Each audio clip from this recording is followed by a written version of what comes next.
Hey, you guys, it's fund drive time again at the Institute. Help me pay my writers.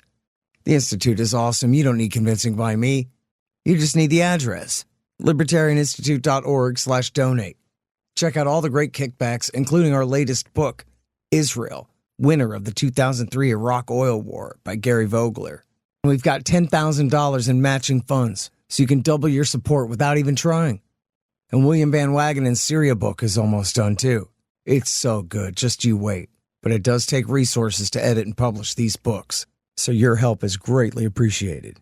I'm working on Provoked every day, I promise. Libertarianinstitute.org/donate. And thanks, y'all. For Pacifica Radio, August the 8th, 2024, I'm Scott Horton. This is Antiwar Radio.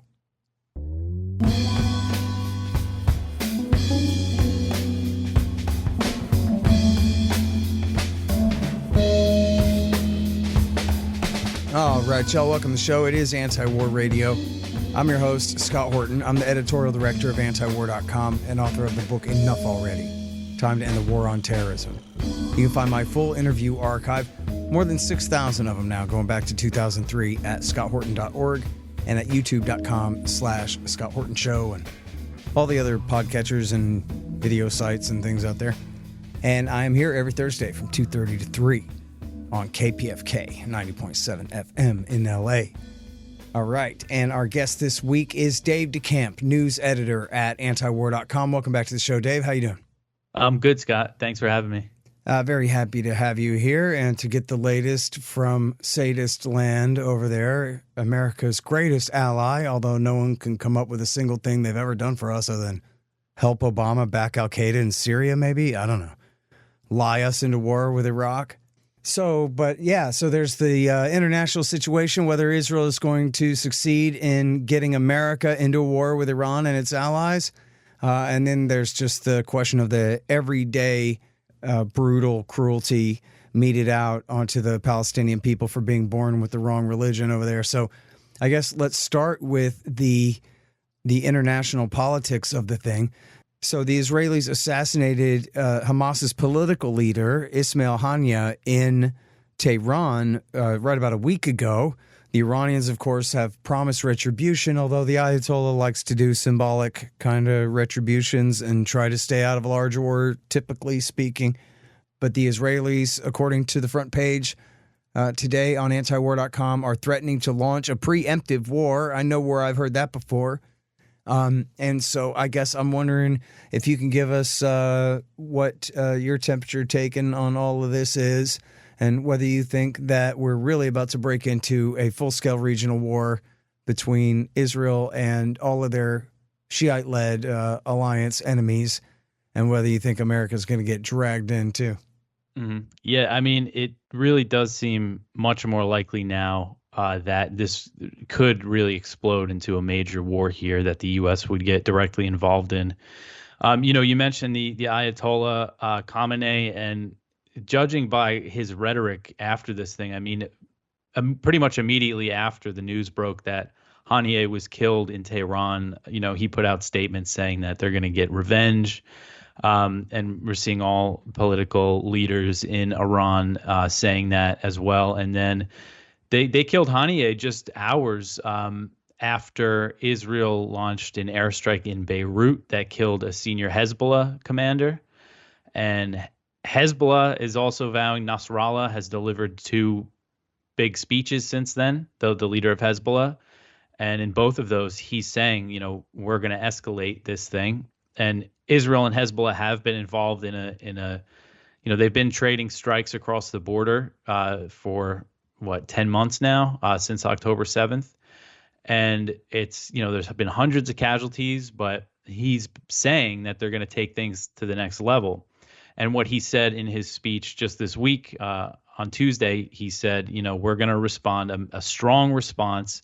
And he said either, alone or with the axis of resistance. And that refers to, of course, Iran, Hezbollah, the Shia militias in Iraq, and the Houthis in Yemen as well, who Ansar Allah, as they're officially known.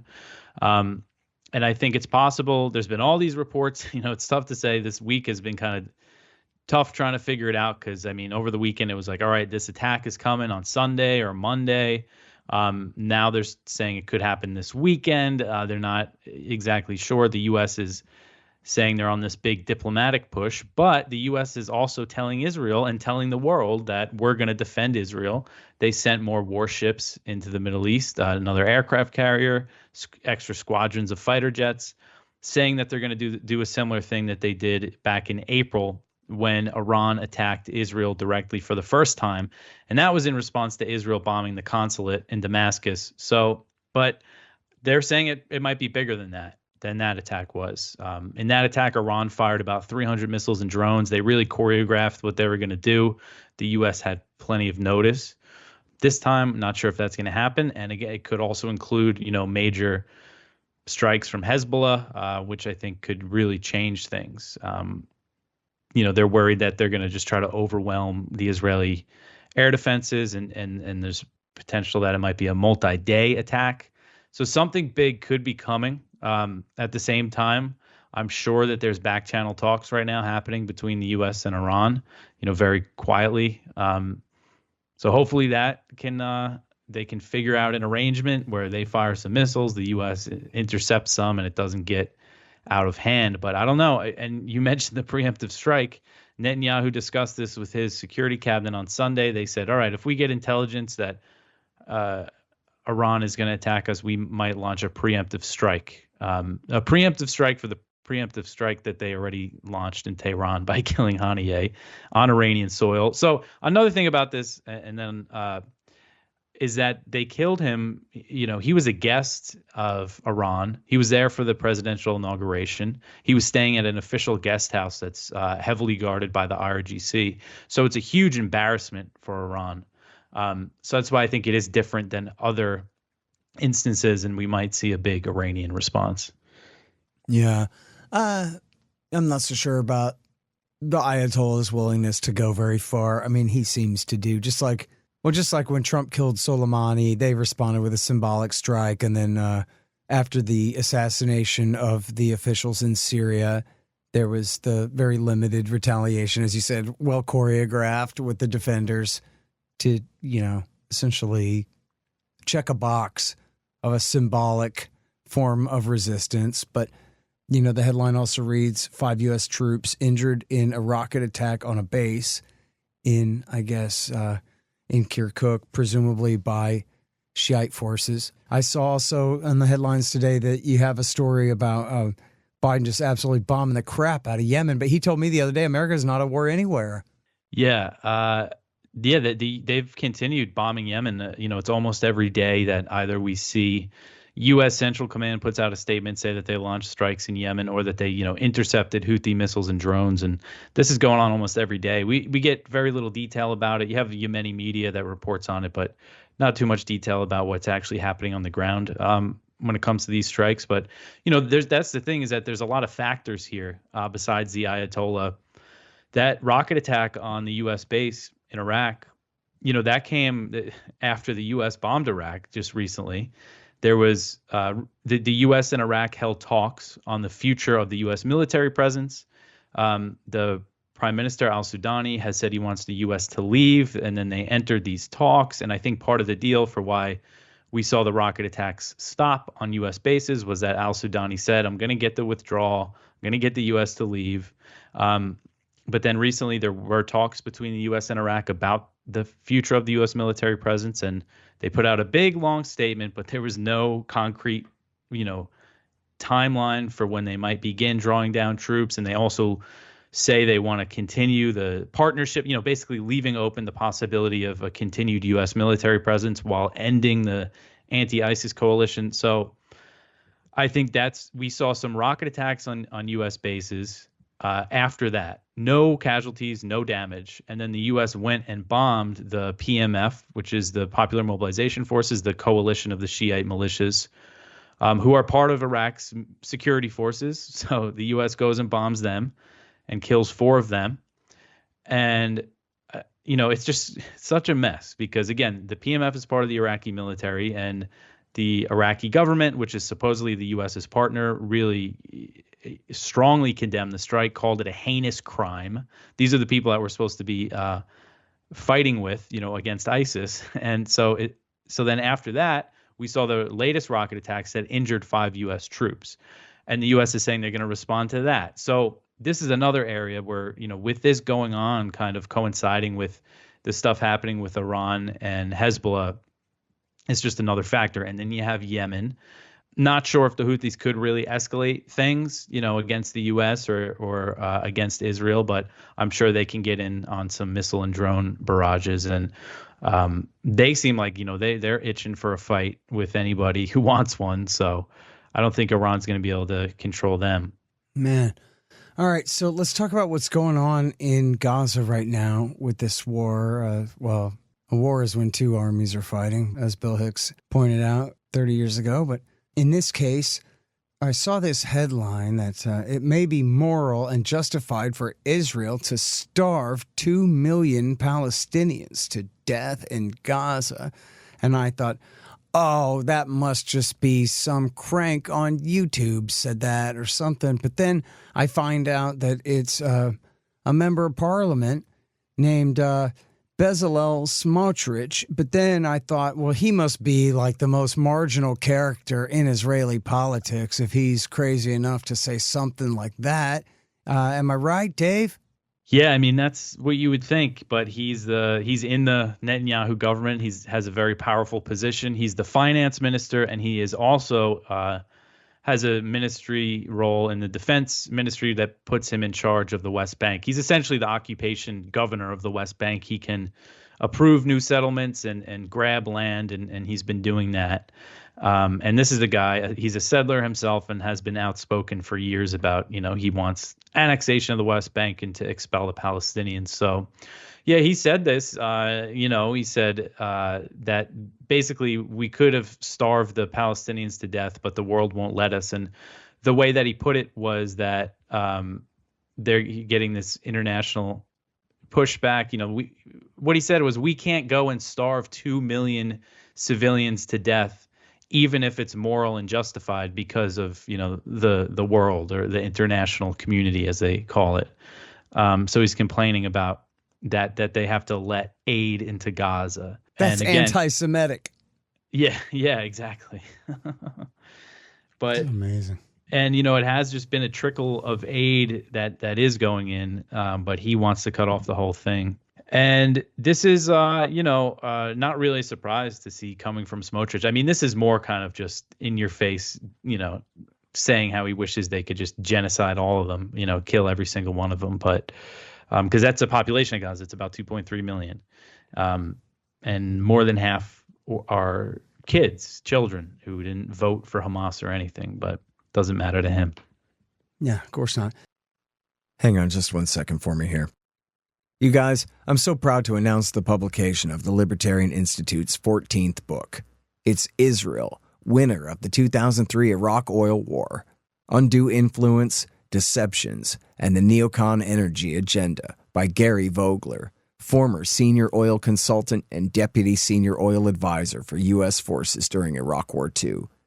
Remember how I wrote in Enough Already about how Ahmed Chalabi sold the neoconservatives on a plan to rebuild the old British oil pipeline from Mosul and Kirkuk, Iraq to Haifa, Israel, if they would only get the United States to overthrow Saddam Hussein for him? And how they bought it because they are as dumb as they are corrupt?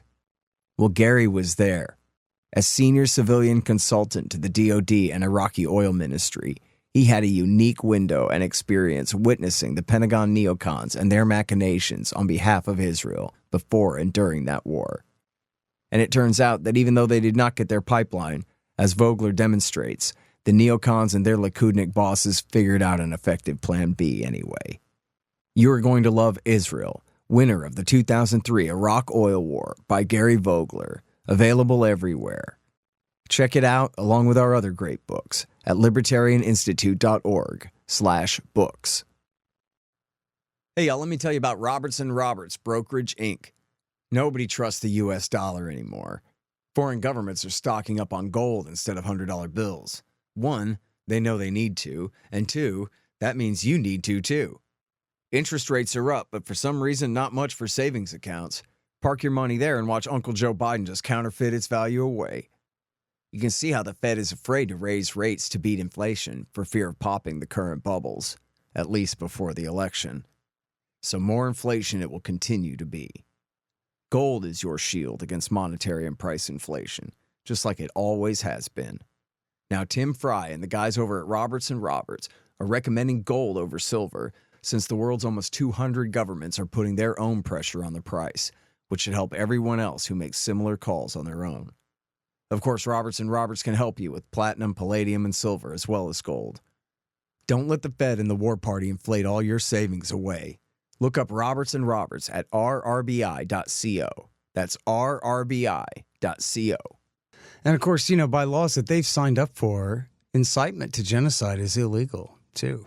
But they don't care. There's no law that applies to them because they're protected by the United States of America, and the United States of America decides what the international law is because the United States of America is the law enforcer. And now, so I saw this morning, seemed like it had multiple confirmations because there were already, I guess, the man's official complaints had gotten out, and then a whistleblower leaked footage that purports to be, by the way, if you got kids listening right now, just put your fingers in their ears or change it to Janet Jackson for a minute or something, because what it was footage of these IDF soldiers taking a captive from inside one of their prisons and just dragging them over there by the wall and then gang raping them, and all with a German shepherd barking at them the whole time, like the Nazi Germans. And this is what we're paying for literally now, and surely will pay for later in the form of kamikazes on our skyscrapers and God knows what. Yeah, I mean, so this was really something when the way that this all unfolded. So this is at the Sedeh Taiman detention facility in southern Israel, and there's been Israeli whistleblowers that have come out and said the detainees, and these are people that they scoop up in Gaza, said that they're being tortured and abused, all sorts of horrific accounts and allegations from Palestinians who were prisoners there.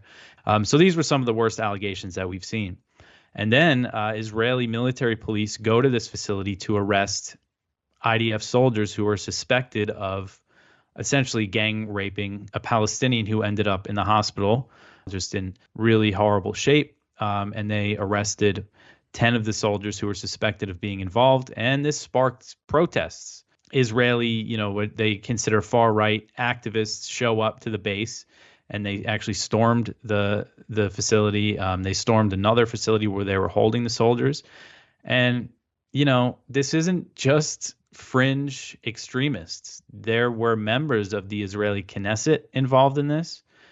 You had Itamar Ben-Gvir, who's the Minister of National Security, basically, who said that he's he's depriving Palestinians in prisons of food, and that, they're not going to have an easy time in there, was kind of what he said in response to this arrest. And he got people charged up to go storm the place where they were being held. And also the Israeli Heritage Minister, Amahai Eliyahu, who is in the government, he showed up too to protest this. And now the case is going on. They've released 5 soldiers. There's evidence that maybe they weren't involved, and then the other 5 are on trial. Well, maybe not on trial yet, but they're going through the process of investigating it. So to see the response, of them basically protesting the right to rape these Palestinian prisoners, to torture them as much as they can. And there was an Israeli member of the Knesset. There was a debate about this whole thing, and said that it was a legitimate thing to do if they're a Palestinian fighter, if they're Hamas or whatever. But these are people scooped up in Gaza, and I'm sure some of them are Hamas, but they can arrest and detain people for any reason. And we've seen pictures of them stripping down men that they arrest in Gaza, including very young boys that get thrown into these detention centers. Yeah, now, the IDF is the moral equivalent of the NKVD under Joseph Stalin. Zionism is the moral equivalent of Soviet communism, torturing people to death with absolute abandon on the George Bush model.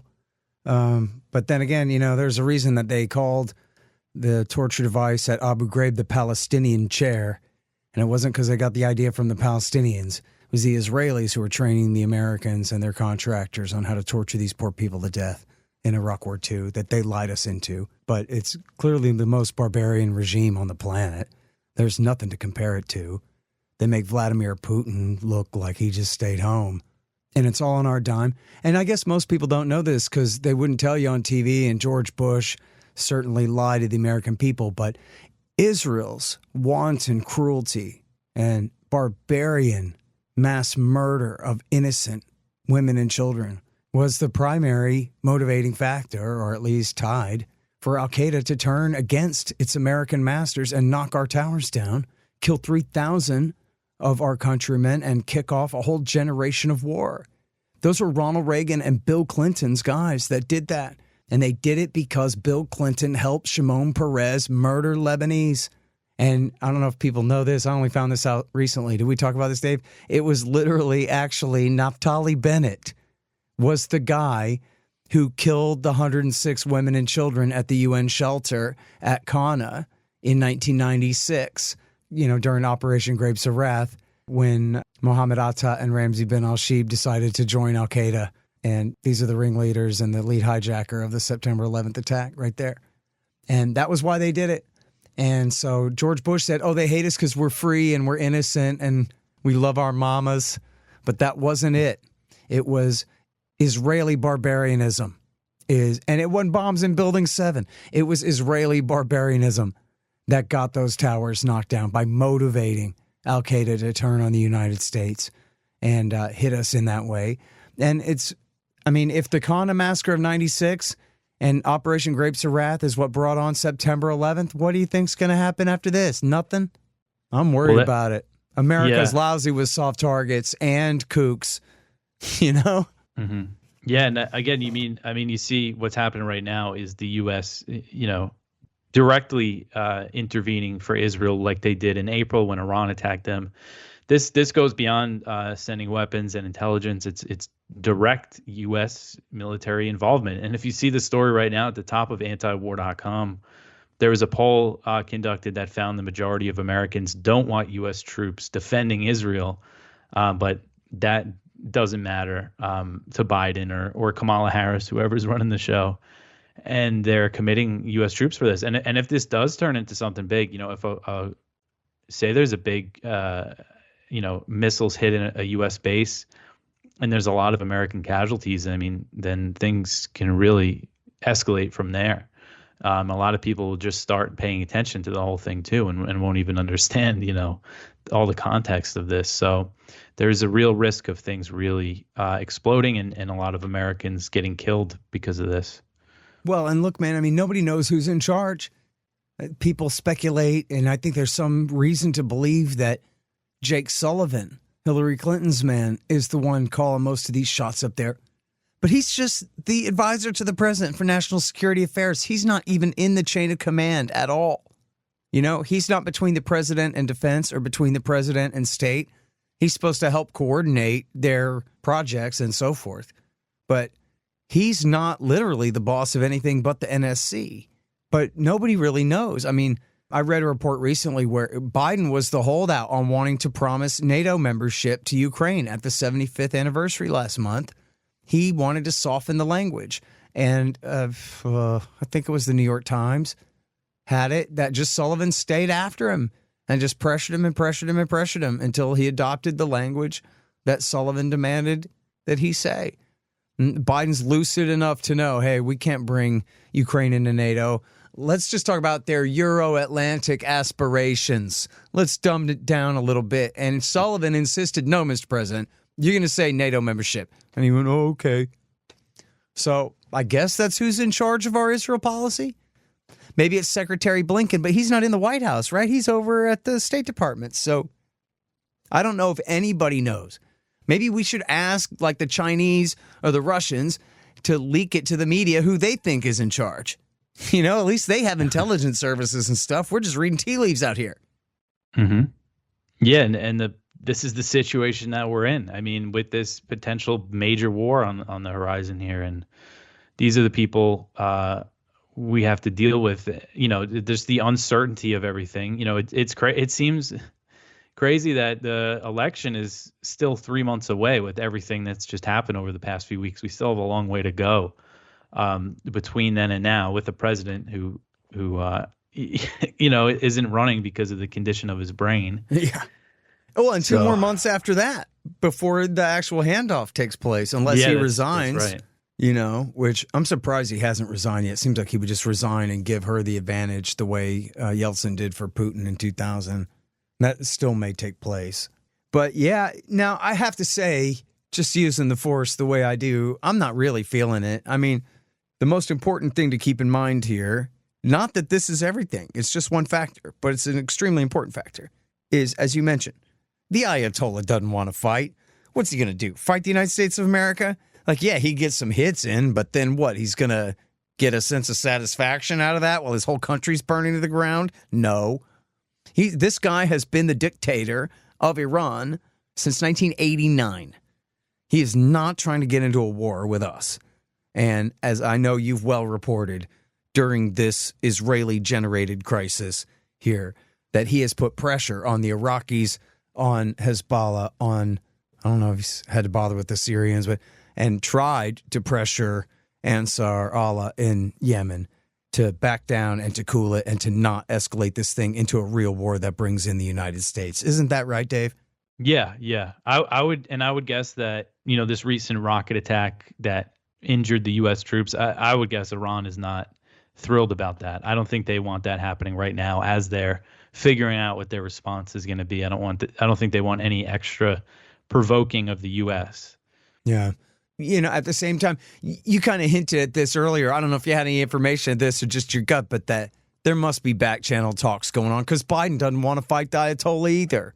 The Pentagon doesn't want to fight Tehran.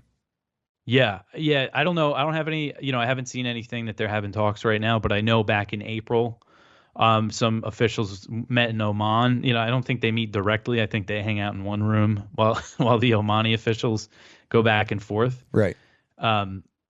I would guess that something like that at some level is probably happening right now. I would hope, at least. Yeah. And look, I don't want to be too Pollyanna-ish about this. Sometimes I err too far on the side against alarmism. And this thing certainly could go to hell. And it's certainly in Benjamin Netanyahu's individual interest to drag this war out as long as he can. And if he thinks that on the chessboard he sees a way to do an end run and force America to really fight Iran, he might take it. But I don't think that's what's going to happen here. And I guess if I thought the Ayatollah was really game and spoiling for a fight, then I'd be a lot more worried. But I think, and certainly he does have his red lines, he must. But he must be telegraphing, as you say, behind the scenes in those rooms in Oman. The Ayatollah doesn't want to fight. Let's figure out a way to settle this thing down, Yeah, let's hope. One thing that I just read right before we started recording, just based on, I think, like some Israeli TV reports, apparently the U.S., Netanyahu is asking now, there's no hostage deal negotiations between Israel and Hamas happening right now, but Netanyahu is asking, now he wants the deal to be like a first phase, which is a hostage and prisoner exchange for like a 6-week ceasefire, and he wants to be able to restart military operations after that first phase, and then do other negotiations while the war is back on. And apparently the U.S. is agreeing to that, so that could change Netanyahu's calculation. Maybe that he's like, all right, well, they're going to let me continue this thing in Gaza, so maybe I don't need the war with Iran. But at the same time, I still think a temporary ceasefire is not in his interest either, because it's going to bring calm to the region and people aren't going to want it to restart in Israel and outside of it as well. Right. Man, it's something else. All right. Last topic, and make it quick, please. And I know, this is ridiculous and I apologize for wasting your time, but tell us about this story about the Iranian hitman sent to kill Donald Trump. Oh, is this about the guy from Pakistan? Yeah. I understand you not taking it seriously, but we got to debunk even the silliest claims when they're on this level, I didn't really look into it yet today. I've had that tab open. Well, all you need to know is it was an informant got him to say something, and hire some hitman or something. The whole thing's stupid. Yeah, isn't it like $5,000 to try to kill the president? Everybody, I'm surprised there's this much substance to it, but it's still obviously completely nothing. So if anybody's ever heard of COINTELPRO, this is one of those, obviously. Again, they always do that. Yeah. I do have to look into it a bit more just to know what the story is, but yeah. I mean, come on. Otherwise, the story is that the FBI heroically did something heroic and stopped something bad, which obviously couldn't possibly be true. So it must be that they made up a fake plot and pretended to bust it, just like they've done hundreds of times in this century so far. So must be just another one. But I know people are just so quick to believe the hype when they hear this stuff. Oh, did you hear Iran tried to kill Trump? Like, no, yeah, I heard that, but that doesn't mean I was supposed to believe it, and neither were you. Come on. Well, Trump seems to be buying into it. Did you see that post from him on his Truth Social? He said, if I'm ever assassinated, the U.S. has to obliterate, wipe Iran off the face of the earth or something. Yeah, I'm sure he believes it. I'm sure Netanyahu told him to believe it and then wrote him a check. So he's like, all right. All right. Well, anyway, we're out of time. Thank you so much for your time again. Love talking to you, Dave. Really appreciate it. Thanks, Scott. Thanks for having me. All right, you guys, that is Dave DeCamp. He is our news editor at antiwar.com, and he's got this really great podcast called Antiwar News. And that's it for Antiwar Radio for today. I'm your host, Scott Horton. Find my full interview archive, 6,000 of them and more going back to 2003 at scotthorton.org and at youtube.com/Scott Horton Show. And I'm here every Thursday from 2:30 to 3 on KPFK 90.7 FM in LA. See you next week.